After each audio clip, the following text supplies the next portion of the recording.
How to use Tinder.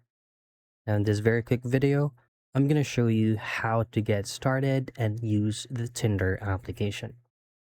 Now, of course, the very first thing that you want to have to do is to go into your Google Play Store or any type of app store that you can use on your end to download applications.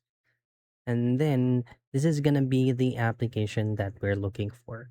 So say for example, the update button is visible here. You just need to tap on that so you will not encounter any bugs and crashes in the middle of using the application. Now, once you've successfully downloaded the application, if you don't have an account yet, you will automatically be redirected to log in to an account, but choose on sign up. You're going to have to use an active email address and as well as an active and legitimate phone number. Now, once you successfully created an account, this is going to be your interface. So this is going to be your swipe feature. This is where you can swipe up people's or users on Tinder for you to be able to maybe use up the like button or the X mark. Next is the explore button.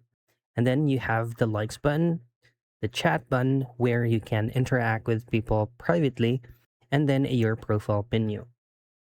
For you to be able to completely use the full function or the full feature of the application, you need to complete or you need to comply on the verification process of Tinder, like um, at least uploading 4 photos, get verified, and add your interest.